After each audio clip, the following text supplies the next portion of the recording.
Welcome to the weekly Ein Yaakov class. Today is the 27th of the month of Iyyar. We are at May 14th, Thursday night. Welcome to the barn, 1681 East 22nd Street. We are here Tuesday nights and Thursday nights. Tuesday nights we have a Parsha class. Thursday nights we are learning Ein Yaakov. We are learning stories of the Talmud. We are towards the end of Tractate of Shabbos.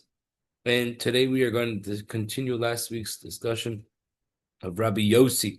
Rabbi Yossi had this phrase, and he would say, my portion should be amongst those that, and a couple different things. Basically, different things that people might have not appreciate, people might think it's not appropriate, not the best, and he says those are okay. I'm part of those. Those are my guys.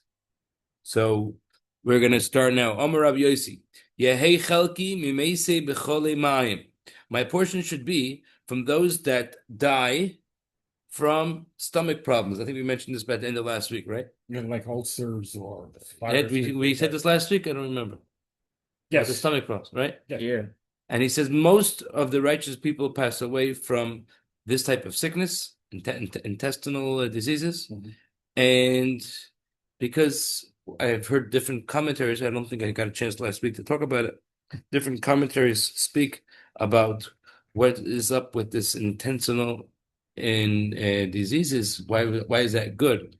And one of the cutest ones that I heard various different things, but one of the cutest one was that a righteous person is involved most of his life with spiritual matters. He's learning, studying, he's praying, and doing good deeds, mitzvot. Those are mostly spiritual matters. However, since he is a human, and humans must do what humans do, they got to eat in order to survive. So they have to busy themselves a little bit with physicality. Most of the physicality that they are involved with, the majority of the physicality that a righteous person is involved with, is eating. And that eating goes into his food, goes to his stomach. Mm-hmm. So his stomach is basically his physicality.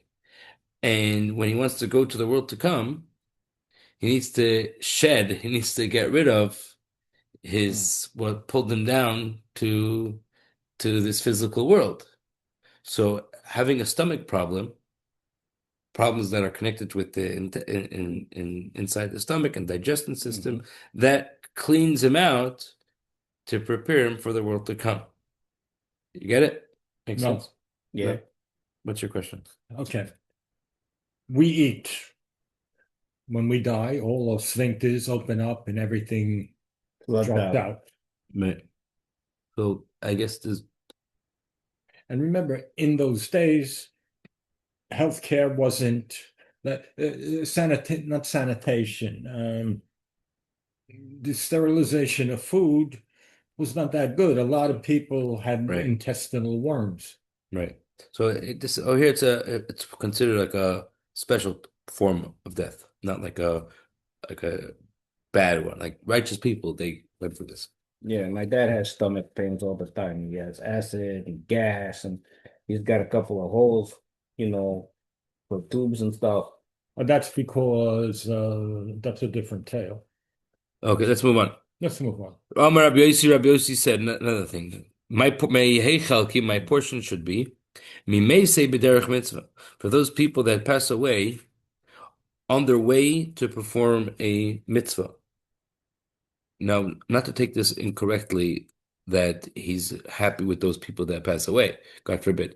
When a person's time comes to him for him to leave this world, if he passed away while he was on his way to do a mitzvah, that's very what would be a good word? Meritorious. Meritorious. That would be very good for him. My cousin's father was staying Kaddish on the grave of his wife, and he died there. Right. So I don't know if that's meritorious or not, or she's saying, come with me. So there's actually a commentary that brings down that Rabbi Shua ben Levi, he actually was one of the few people that merited to enter Gan Eden, the world to come, heaven, alive. and he, I guess, shared some stuff that he saw, and he says he saw seven different like houses, seven different departments, and there was one full department that was reserved for people that passed away on their way to do a mitzvah. And it's a famous thing. Righteous people, they say, "Bring me a cup of water." They make a blessing. That's the right before their soul departs. They make a blessing, or they do some, or at least request to do a certain mitzvah. When we said before, there's a famous saying that if someone does mitzvahs, he won't get any harm. It doesn't contradict this. We're talking about somebody that finished his time for the world, and not that the sin itself is causing him to, not that the mitzvah itself is causing him. The mitzvah by itself is pure. Right. So it's not like he was on the way to do a mitzvah and the mitzvah caused his death. That's not what we're talking about over here. We're talking about he was intending to do a mitzvah and his time came. Next, Amar Rabbi Yossi basically says, Yehi chalki mimachnisi Shabbos b'Tveria u'metzia Shabbos b'Tzipori. Very interesting. There was two cities in Israel, not so far from each other. Maybe one, two, I don't know, check the maps, but maybe a few miles from each other. And maybe less. One was called Tiberias, it's a famous city. And the other one is Tzipori. Tzipori was situated on a mountain, on top of a hill. Tiberia, those that, hey, David. I know you. Grab a Your hair's shorter. Huh? You got some, it took some. I got a cut. You got a cut. And his head got bigger. Head got bigger. Welcome. When did you come back? I came back last week. Last week? Okay, good. Good to Was see he you. old enough to drink? He looks big enough. We don't ask him. All right. We're not going to card him. If he goes to the store, I don't think they're going to card him. Do they card you? I mean, Why you take so little? See, he asks about your age, then he says why he takes a little. No. the whole bunch to finish it. Yeah. Don't they say Okay. your cup floweth runneth over? Okay, so hey David. Okay, David, we're talking about over here. Bracha. Baruch atah. Baruch atah, David. Amen. So Tiberias, is that how you pronounce it in English? Tiberius. Tiberias is situated in a valley. It's low sea level. Tzipori is on a hill. They're not so far from each other. We're two different cities in northern Israel. So since Tiberias is in a valley, so they see the sun setting much earlier than it really is. So they accept Shabbos earlier than the rest of Israel. Now, technically, even if they know the correct time, they would be allowed to continue doing work on Friday afternoon, because it's not really Shabbos, even though it looks like that it is Shabbos, as the sun set according to their viewpoint. But really, technically, they would be allowed to keep Shabbos later, to accept Shabbos later. However, they had a custom to start Shabbos from when their visible Shabbos began, which means, let's say, an hour before real sunset, they saw the sun setting from their viewpoint. They would keep Shabbos an hour earlier. I thought I thought Shabbos starts when you see three stars. No, it finishes. It starts by sunset. No, it starts by sunset. Sunday. Okay. It starts by sunset, and it ends when the three stars come out. Now, Tzipori, on the other hand, they've seen Shabbos. They're on a hill. Yes. So for them, Shabbos starts delayed at the real time. However, when Shabbos is over, the people in Tzipori would still see, because they were on a hill, they saw light more than everyone else. So it could be technically the lights, the three stars were already visible, but they still, since they're on top of a mountain, their horizon was still, I don't know if they saw the actual sun, but they still there was still light for them. So they were stringent on themselves to keep Shabbos later, more than the required time. So Rabbi Yossi says the best is to do like both. You should accept Shabbos early, like they do in Tiveria, like they do in Tiberias, because and you should end Shabbos later, like they do in Tzipori. That's what he says. That's what he says. My portion should be. Next, we're going through. Rabbi Yossi is saying a whole bunch of statements that my portion should be amongst those people that do the following good acts. Okay. Next, Rabbi Yossi, Yehei Chelki, my portion should be. It's like meaning if I had to choose. First symptom. Now it is.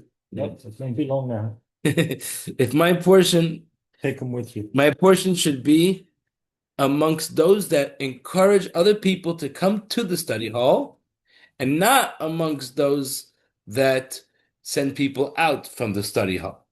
What does that mean? So if in a regular yeshiva, you have someone called the veker. Veker is Yiddish for someone that wakes people up. The students, they're sleeping in the morning, right? You gotta wake them up. So there's a guy in the yeshiva, he's hired. His job is to go bang on the door. Wake up, you gotta go to Seder. Seder is what they call going to be on Study hall. the first session. You gotta go. Gotta go to Seder, you gotta go, wake up. Shachar is starting 15 minutes, 20, counting down. And then if you didn't, they go around spilling the Negelwasser. You remember how they woke you up in camp? Yeah, So you gotta go waking you up. In college, no one wakes you up, right? no. Yeah. So that's called a veker. Then you have people that their job is when it comes in the study hall, comes time to lunch, comes time for breakfast, comes time for lunch.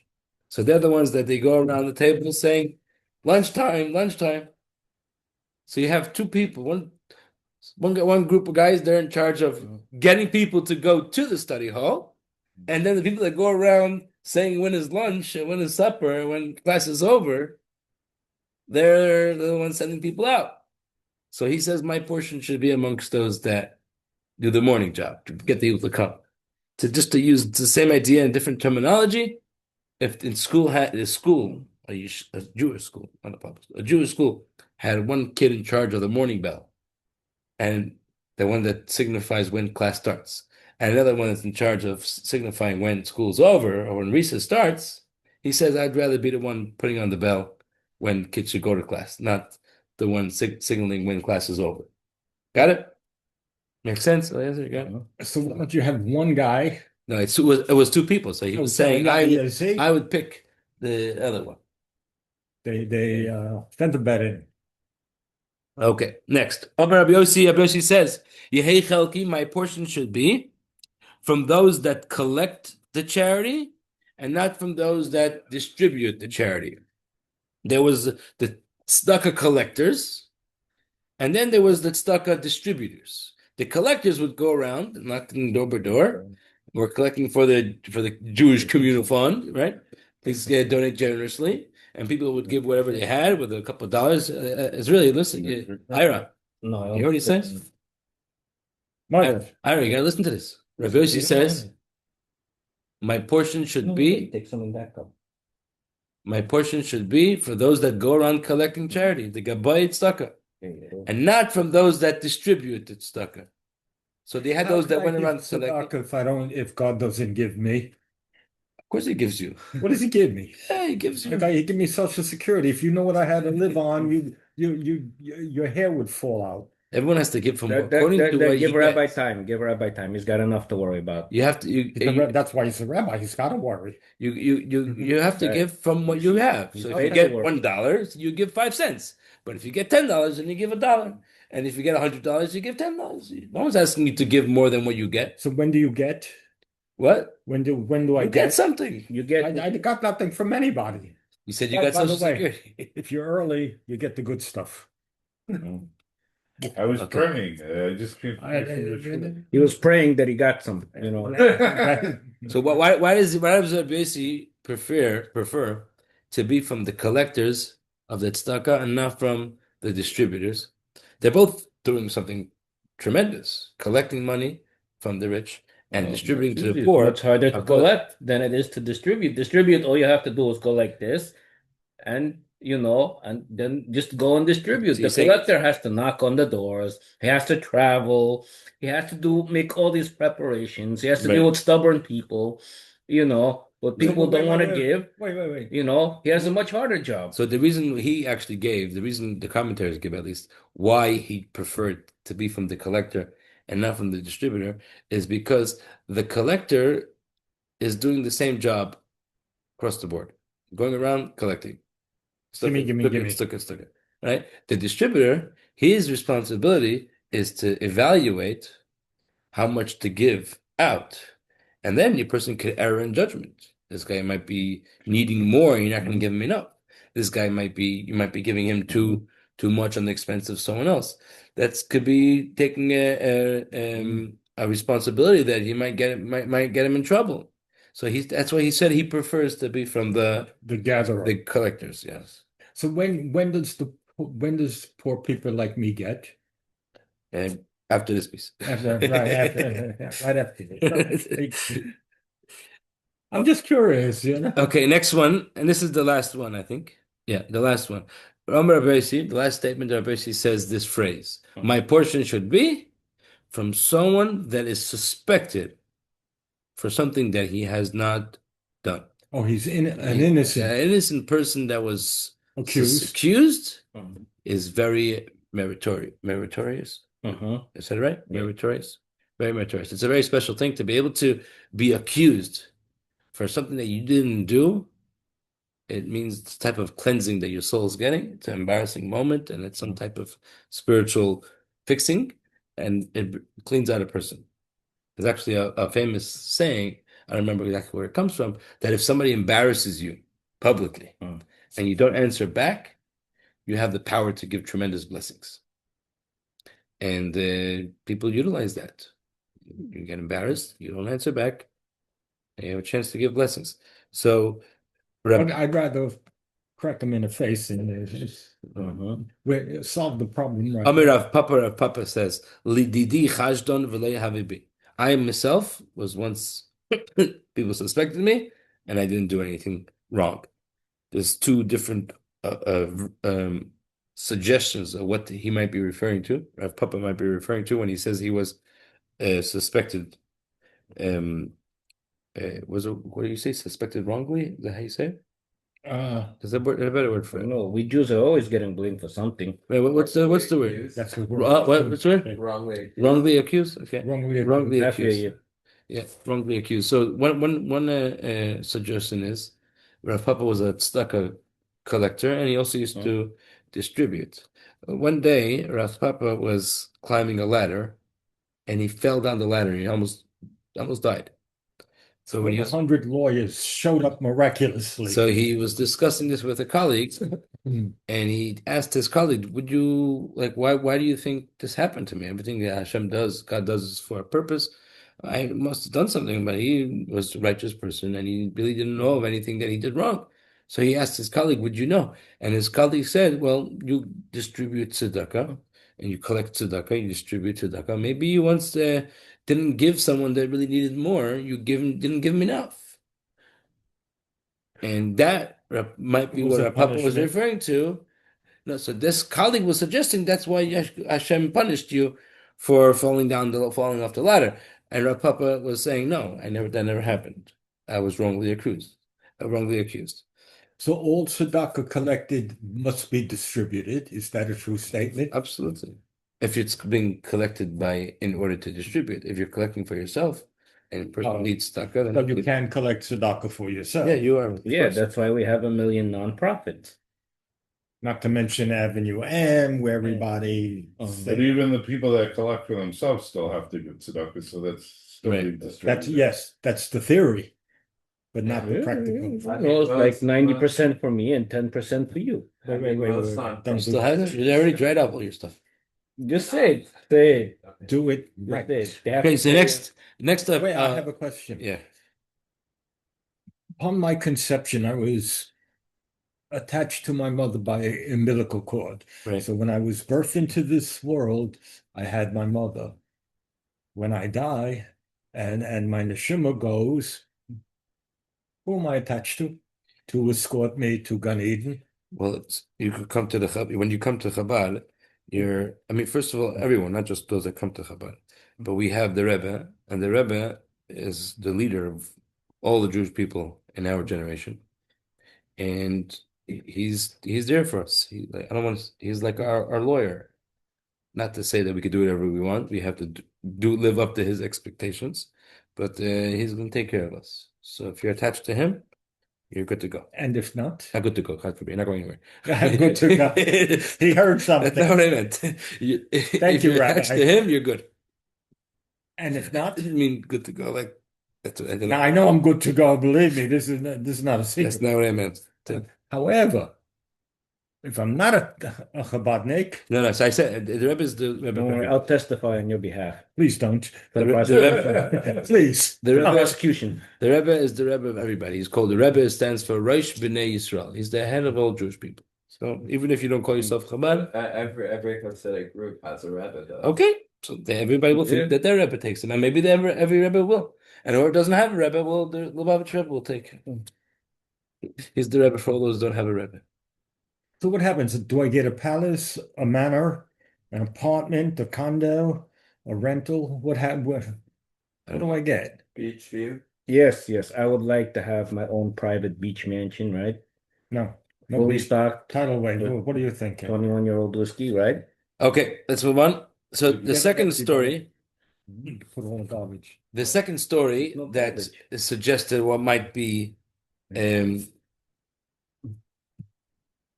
Rav Papa might be referring to is the following story.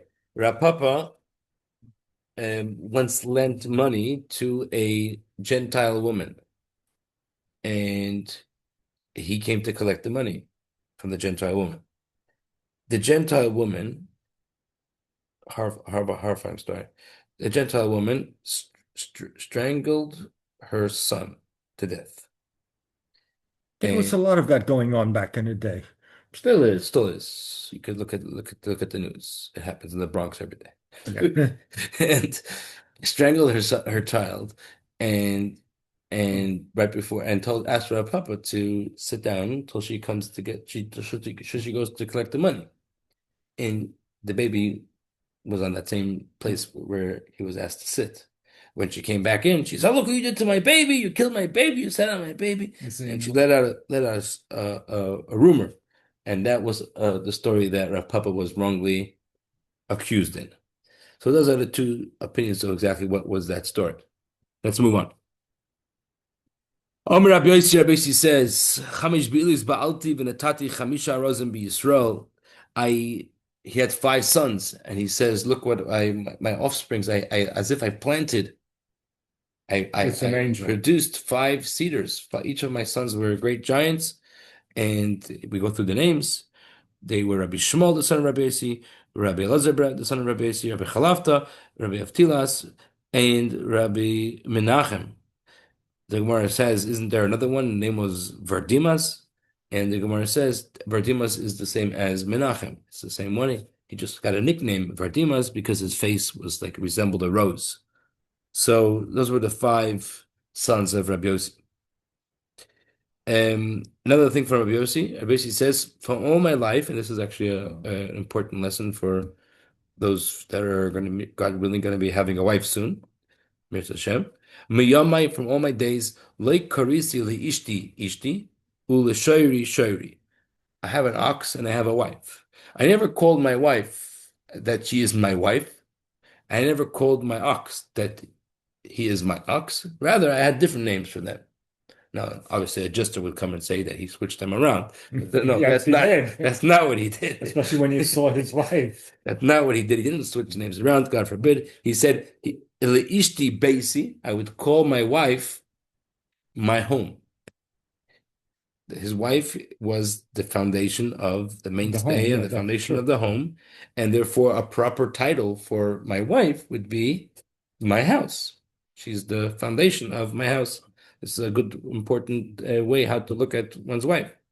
Uleshoiri, my ox, I wouldn't call him my ox, I would call him my field, because what produces a field, what's able to sustain and do the work in the field? The ox. So the title that he gave for his ox was that it's like his field. Can we find out? But if he had a strong wife, got vindicated, or if he I don't know. No, I think it was a short-lived rumor. Yeah. Okay, a few more statements from Rabbi Yossi. This is obviously I'm going to give a little bit of a Background? warning, not warning, disclaimer. When the rabbis speak about such topics, it's in order to teach us some very important lessons. Like Eliezer could tell us some of the previous such similar statements that we've learned in the Talmud. Talmud goes through all subjects because all subjects are important and all subjects are holy, by the way. Says Rabbi Yossi, Miyamai lo nistakalti b'mila sheli. I never, all my days, I never looked at my mila, my bris, location of my bris mila of a circumcision. I never looked at it. And He never looked at his circumcision. yes, he never looked at his organ because it's not modest. So When you go to the bathroom, those are two different things, Rabbi. He's calling Mila, and then he's calling organ. That's two different things. it's a, well, that's what he calls it, mila. Right. So he showered, but he never gazed at it. I like using the bathroom, So you don't have to gaze. but like At the walls. Exactly. at the walls. At the walls. Don't you ever come to my house. I was never invited. And now you know That why. teaches us very important levels of extreme honesty. It's important. So the Gemara says, if Rabbi Yossi, his specialty that he never gazed at his Mila, then why Rabbeinu HaKadosh, he authored the Mishnah, a very famous scholar known as Rabbi, Rabbeinu HaKadosh, he was called Kadosh, holy, because he's famous for not looking at his Mila. So if that's what he was famous for, why isn't and he was called holy, why don't we find that Rabbi Yossi gets that same title, Rabbeinu Yossi HaKadosh, if he also is the same holy, they never looked at his Mila. And the Gemara answers, Rabbi Huda Nasi had another virtue that possibly Rabbi Yossi did not have. And that was that not only did he not gaze at his Mila, it says, Rabbi Huda Nasi shelo hichnis yadai tachas avnetoi. He never put his hand under his belt, meaning with it's an expression, which means he never held on to his private. So that was even a higher level. He outsourced. That's right. And in general, since we're already on the topic, there's the Maharsha points out that whenever a person is going to go to extremes in regards to this concept of modesty, tznius, one will always find holiness. You could find in the opposite of holiness out there in the world. What's the biggest, hottest topic? Things that are related to such topics, I mean, it's called private parts for a reason, because it's supposed to be private. Unfortunately, we're living in a dirty world, and that has become public. Let's make what's supposed to be private, let's make it public, which is obviously not moral and not correct. And we learn from here to be modest.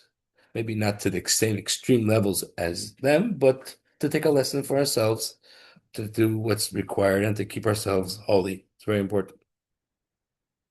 On the same topic of modesty, Rabbi Yossi continues, and he says, all my life, the beams of my house, here we actually have beams. Here we have real beams.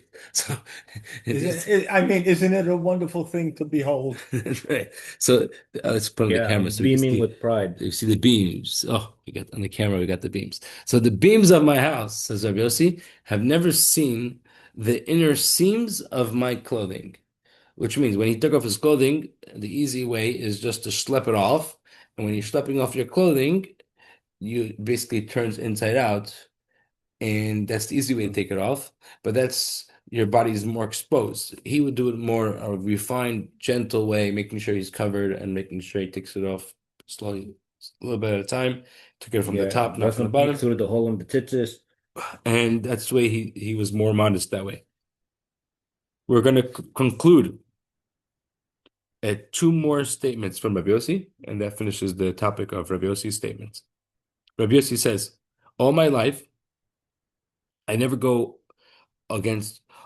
Actually, I forgot to bring the papers. I actually printed. It's in the car. I believe you. I can't believe it. Why don't you ask me? You always ask me about it. You know, I had an opportunity today to get a Yaakov just like this. I have it in the car. Okay.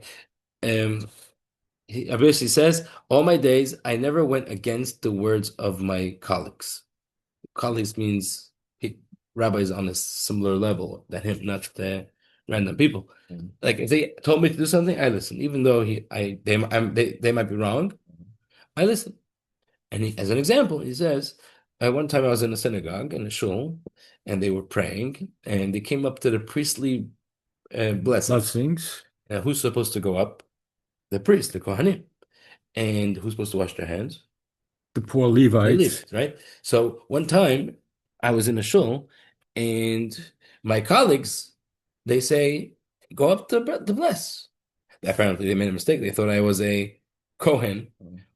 Instead of saying, oh, I'm not a Kohen, that would be going against my colleagues. So I went up.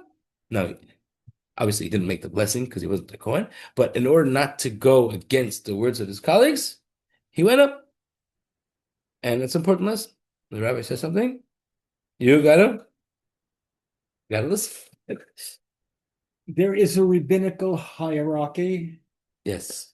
So all rabbis are not the same. Right. So he says mechaverai, from my colleagues. That's why I prefaced that. I said you can be a colleague, but one is superior to the other. Right. Well, if you have humility, then when you have a colleague, that you don't start estimating where exactly how many tractates he knows and how much do I know, and who would win it over the other one in a knowledge match. Mishnah envy. Right? No, we don't do that. I know what you're saying. Shut up. She's nasty. Yes, but isn't there rabbinical families that have higher social standing? Yes, there are some. The rest of the shlomas over there. There are a few, not so many, but there are a few. Yeah, I mean, yes, you go to families yeshiva, of the princes. There's always rabbis that are top tier, a little lower, and rabbis nobody wants to be associated with. So are we top tier over here, or am I in the wrong? And then with the rabbi that's a Kohen, so yeah, it's pretty much top tier. I mean, you don't get any more top than that. According to him, or you according have the most modest rabbis here. You're the most modest rabbi? Which one? Which one is the most modest? Let's go. Let's make a list. You go 770, everybody's like equal. You don't see like a guy. So communist now.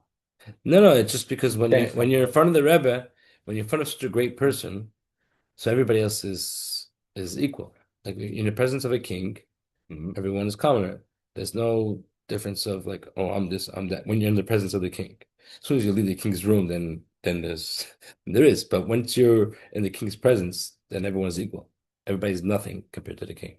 So no, that's not true. Once you're in the king's presence, there are princes and dukes and archdukes and barons and so it's true, and I know, but a real king that people love and adore and appreciate. There's one. Yeah, there's only one. So, but if I go to 770 and let's say you're going to see in 770, there's no one. When you get there on Rosh Hashanah, it's packed, 3,000 people packed in the room. No one gets special treatment if they are bigger white beard, smaller white beard, older, younger, smarter. Yeah, I mean when you go to the they could be. We all you ever see the Kinnis of Shluchim? You have the older Shluchim come from the Chabad emissaries. The Chabad emissaries. Okay. Once a year they have the international conference. Yeah. So you have over there each rabbi is pushing together in the same picture or the same this, and some of these guys have 10,000 followers. Some of these people. There could be a guy in France and he's in charge of 30 Chabad centers, thousands of people. And over there he's pushed around. When he goes to his city, he's the biggest, greatest rabbi. And when over there he's a nobody. He gets pushed. Someone is in his way. He pushes him to the side. So what happens if I go to 770 and I walk in? No, so you'll get a little bit more attention because people see you look a little different. You're not going to look a little different. You're not going to get pushed around as much. Only pushed around a little bit. Because I push back. But that as you should go. You should make a pilgrimage. You never went? You never went to San Diego? I got a job there serving at. They used to have Jewish. What is it called? Events. Right. They had made a wait staff. You were a waiter? I was there. I was waiting. What type of function? Huh? What type of function? The one where you eat. I don't know. They eat. What function? No, was it a wedding, a farbrengen? What was it? I don't know. I was staff then. The They one where say you eat. I knew this Irish guy, and he goes, "You want to make some money?" I go, "Sure, legally." He goes, "Come on, we'll go to 770. You'll be wait staff. You got a tuxedo?" I go, "Yeah." Interesting. I'm thinking of going there for a show.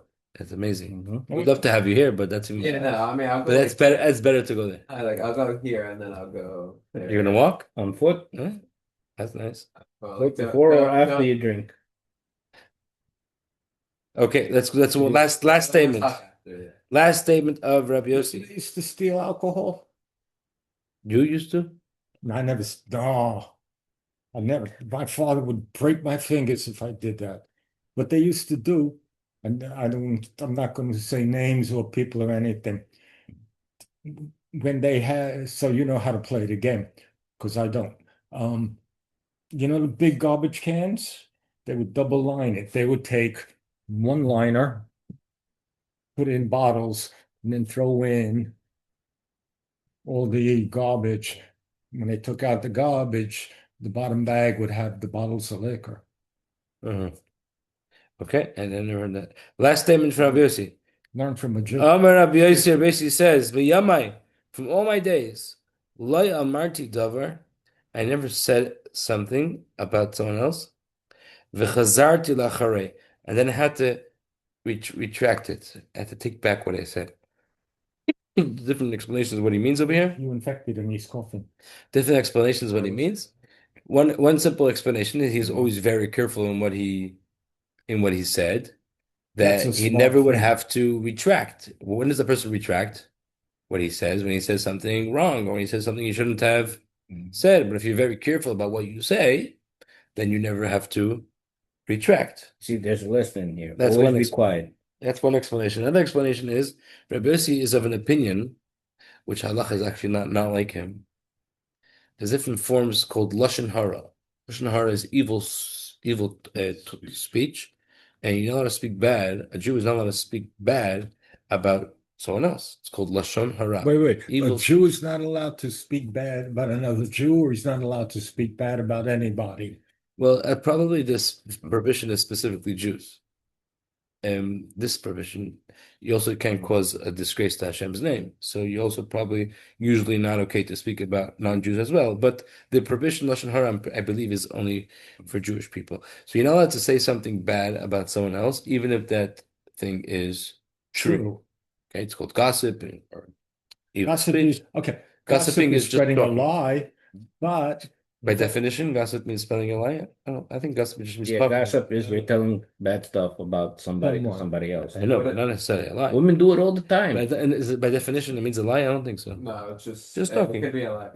It Right. could also be lies. What? It could also be lies. Yeah. But Right. if it's to refer you ever hear the So Yiddish? there are a few conditions when you are allowed to speak lashon hara. If it's for to'eles, which means there's something good going to come out from it, and even then, there's many conditions how and when. That this is not the scope of today's class, but one of those details, one of those, some people allow a certain type of evil speech that might be allowed. According to some commentaries, the halacha is ruled not like this, but Rabbi Yossi is of the opinion that if you are able to say this evil thing to the person straight in his face, then you're allowed to repeat it to other people. Again, the halacha is not like that. But Rabbi Yossi holds that if you would say this in front of someone's face, most people, when they say gossip, would not say it to the person in their face. That's not called gossip. But if he felt someone did something wrong, and he would tell the person himself off, Rabbi Yossi held that you're allowed to say this negative thing, and it's not considered lashon hara. Why is it a The negative thing Chafetz if Chaim it's says true? the halacha is not like that. What? Why is it a negative thing if it's true? Because you're putting down someone else. A Jew is not allowed to put So someone you're down, telling the truth. Even That's if not it- putting them down. even if it's true. You see Yankel stealing, you're not allowed to go over to Moshe and say, "I saw Yankel stealing." Even if it's No. true. You go to your uncle and you say, "Why are you stealing from us?" Okay, but you're not allowed to spread. You're not allowed to spread. No. That's Even if you go to your uncle and say, "Well, you're stealing from us," you should do it privately. Take him on the side Right. Yeah, what are you, anti-Semitic? I'm Jewish. Jews are the biggest Okay. Semites. We're gonna stop over here. Next week we're not probably not gonna have the class. It's the day Because it's before. right next to Shavuos. Oh, sorry. We might have. I'll let you know. Oh, Depends It's right on- next to Shavuos. I know. It's We'll Thursday see. night. Because for Friday night we stay up the whole night to. Yeah, Friday No, not night. Friday night. Thursday night. Wait, when's Yom Tov? maybe Thursday. Oh, so Thursday night is the Thursday class. is the There's no evening, class. the Thursday evening. night's already Yom Tov. Yeah, Right. So yeah, Thursday night is not gonna be. So Thursday night next week is holiday. No, Thursday. We All don't night see. class. We are gonna have we're gonna have a learning all barnstorm. night. We're gonna learn all night We being you. over here. Yeah, we're gonna start at what, 12? So also Around. so But we don't Chabad custom is not our Chabad custom is to say read a certain book the night of Shavuos. So we don't actually have classes. Which book? Thursday. Oh, the Tikkun Leil Shavuos. It's like the beginning and end of every parsha in the whole Torah. And it goes to Tehillim. That's what we do. Friday Thursday night. night. Thursday Friday night. night we stay up all night. No, Thursday night. Thursday. Oh, that's when Shabbat starts. Yeah. So we're gonna have Okay. the meal, the dairy meal Show hopping, is right? Friday morning is Friday about probably about 1:00, 1:30 is gonna be the meal over here. Maybe AM? 1:30 p.m. Oh. And then we're gonna be What's reading on the the Ten menu? Commandments around 12:00 upstairs, and again 2:30 in the afternoon. We're doing another reading Right, for the Rabbi. public school students. Rabbi, so Friday. the Shachris is gonna be what? Shachris is 10. Sometimes we start late 10? because everybody's tired. Yeah, Rabbi. Yeah, we always do 10. What What time you 5 gonna o'clock in finish? the morning. 6 in the morning, send everybody home, and then expect them That's to what be we here by do. 10? That's what we do. Is there anything Friday night? We don't stay till 6. We stay till like 4. President Trump asked Wow. all Jews to keep the Shabbat. So let me. Keep it So out for Friday. am I a Chabadnik? Next